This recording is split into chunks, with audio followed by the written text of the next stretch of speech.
Why is Jesus saying we? We testify of what we see and you don't believe. We testify of what we know and you don't believe. Who's the we? You know, who's the we? You know what he's doing? He's referring to the Elohim in the Old Testament. That's what he's referring to. The Jews would have known that God is not one God.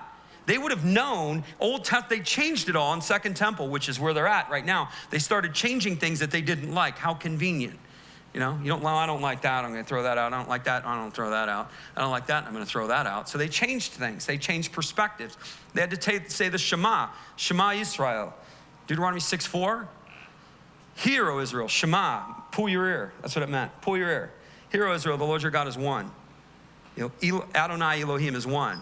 Elohim is plural. Hear, O Israel, your Lord, the Elohim, the plural God, is one. So what he's saying is like that, like here, listen closely. God's one. Ooh, that's not a mind bomb. But hear, O Israel, Elohim, where's a plurality of God, and he is one. He is unified. He is Ehad. They would have known that too. So when Jesus is speaking Nicodemus should have connected the understanding to the Elohim. Like, whoa, wait a minute. We? Well, he goes further. He doesn't just say we. No one has ascended into heaven except the Son of Man who's come down. Son of Man? What's he talking about? That was a messianic title. That was a title for the Messiah. He should have known that. He didn't. It goes even further than that. They would have known the plurality of God from the Old Testament. They believed in Yahweh Most High. They believed in the embodied Yahweh, and they believed in the Spirit of Yahweh. They believed, it's right there in Genesis. In the beginning, God created the heavens and the earth. In the beginning, Elohim created the heavens and the earth. His Spirit was on the water, right? They understood that. Not only was his Spirit on the water, God and his Spirit, that's throughout the Old Testament, but they had another concept. They had another person. They had a man show up to them repeatedly. This man would just show up, and he's God. How do we know he's God? Because he demanded worship. Some would call him the angel of the Lord, but there was other angels that showed up. How do you know which one's which? The one that takes worship is Jesus. The one that doesn't take worship is not Jesus. So to give you an example of an angel shows up to Elkanah and Hannah and tells them you're going to have a child, right? And then when they go to have a child, Elkanah begins to make a sacrifice, and he's trying to sacrifice to the angel. And the angel's like, dude, don't do that. Do not sacrifice to me, right? The Lord will accept your sacrifice. And so he sacrifices to the Lord, and then the angel steps into the fire and goes up with the offering, which is so freaking cool, right? That is like off the chain cool. The angel steps into the fire, sends with the offering. So there's an angel that is not Jesus, right? Then you have the angel that is Jesus. The burning bush, anybody know the burning bush? Read a little deeper. There's a man in the burning bush. There was a man in the midst of the fire. And the man in the midst of the fire, a man, said to Moses, take off your shoes, for where you're standing is holy. Jesus, you see Joshua going into Jericho, and he meets an angel, right? And the angel demands worship.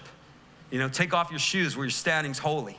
You know, you're in the presence of God, in other words. And he says, are you for us or are you for them? Jesus is like, I'm not for either of you, I'm for myself.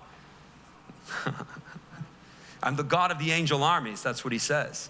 I'm the Lord of the angel armies. Are you on our side? Or are you on their side? He's like, I'm not on anybody's agenda. I'm on my own agenda, which is, again, the gospel. Jesus isn't on your agenda. He's on his own agenda. And he's invited you and I to get on his agenda with him. That's the gospel. Yeah? We don't teach that. We go, God's all on your agenda. He's not on your agenda, man. Who told you that? He's going to give you your best life now and make all your dreams come true. No.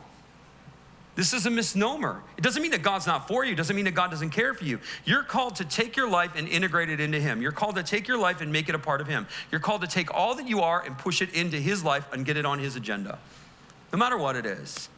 If you got a business, put it in the Lord's agenda, right? What do you want to do here? So it's not about Jesus bless me. It's like, Lord, I give this to you.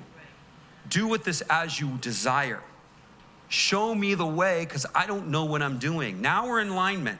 We're trying to get Jesus over here, and Jesus is not coming over here. You got to go over here. That's another story for another day. But they would have understood this. They called it the power of heaven and the power of the earth. They understood this idea of twin powers, right? They would get it. And so when Jesus is like, we, Nicodemus, we, huh? Ring a bell, Nicodemus? We, Son of man, Nicodemus, Son of man. Ring a bell? Ring a bell? Son of man has come down from heaven. This is an indictment on the system of works. There's nothing that Nicodemus could do to be saved, right?